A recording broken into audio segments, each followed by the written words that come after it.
Magandang umaga sa lahat mga kapatid. Naalala niyo pa ba yung nilabas natin noong 2020, hindi ako nagkakamali, o 2019, na napanaginipan natin na medalyon. So, ang general round na medalyon na may 7 Arcanggeles. Bali, in-upgrade po natin siya. So, ito ay may basbas sa aking mga gabay. So, ito po yung bagong version niya ng ating general round na medalyon. So, in-upgrade natin siya. Magsimula tayo dito sa 3 persona na nasa taas. Ayan. So, pag nilalapit mo siya, ayaw siya pa-aura. So, 3 persona. Tapos, ang nakapalibot na susi ng Inang Berhen. Ayan. Yung Sancta Mater Dei Maramatam Salvame. At syempre, ang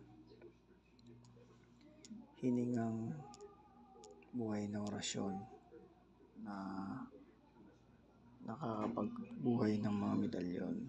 Ayan ang nakapalibot dyan. Lahat ng mga letra na yan may mga basag o kahulugan. Lahat ng basag na yan o letra may kahulugan yan. So, tuturo ko yan lahat sa inyo sa mga magtatangan ng medalyon na to. So, dumako naman tayo dito sa loob ng general round. Ang orasyon na pamatay sa mangkukulam. Ayan. Yang yes po salam ti alpam human matami kamakmamita may pumay malamok milam mumumum sulen sa makapikito. Ayan. So, yung orasyon na yan na 3 beses mo usalin ay pwedeng pangpugot o pwedeng ikamatay ng isang mangkukulam o espiritu na napasapi mo sa pasyente na pinipinsala. Nakasulat yan sa aklat ng manggagamot. At ito naman yung ginagamit natin na orasyon sa healing water, yung nasa baba niyan. Ayan. Hanggang doon sa ibay mailuhim na murok milami katakas batak spirito mantam dius mater.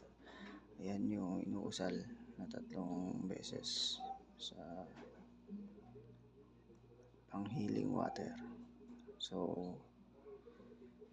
kung makikita nyo, may espadang dalawa na magkasalubong. Andyan yung Diyos Ama na simbolo, ang Diyos Anak na simbolo, at ang Diyos Espiritu Santo na simbolo. Ayan yung general round natin na medalyon. Tapos dumako naman tayo dito sa in-upgrade din natin yung 7 Arcanggeles Pater Noster Saturn na nasa harapan niya. So, nilagay natin dito yung sigil ng 72 name of God. Ayan.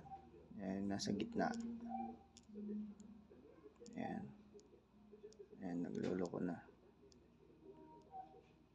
Sobrang lakas, mga kapatid. Tumitibok-tibok yung video natin. Ayan.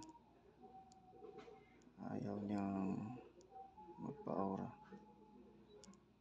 Ayan. Papaliwanag ko sana muna lahat. So, ayaw mga kapatid. Basta yan. Napakabisa po niya. 72 names of God na sigil. Ayan mga kapatid.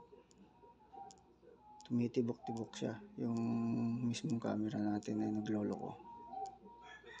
So, ayan.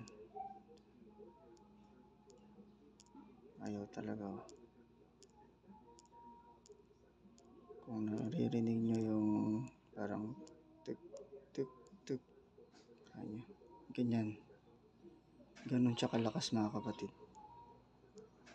Pag itinututok mo siya, nagluloko po yung camera ng ating cellphone. Pag nilalayo mo siya, ayan. So, kalmado lang siya. So, ganyan po ka bisa o kalakas ang ating medalyon, mga kapatid. Ito ay binuhay lang po kahapon. Ito ay araw ng Biyernes. Kung yung makikita mga kapatid, nakapalibot dyan yung susi na pinalakas ng medalyon na ito sa harapan at sa likod. Ayan. Ang sigil ng 72 Name of God at mismong nakaukit mismo ang 72 Name of God dyan. Ang mga pangalan na hayag nasa Bible. Ayan, mga kapatid. So, ayan, kumalma na siya. Ayan lang. So, yan yung ating general round upgraded na medalyon mga kapatid. Halos 200 din ang nailabas natin noon sa una nating paglabas ng general round na medalyon. Pero yun ay malaki. Ito po siya. Ganito po siya.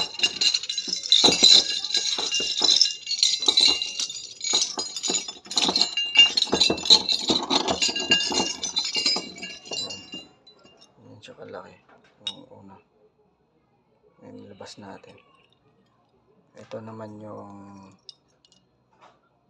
upgraded at pinalakas natin. Ganyan siya yung size.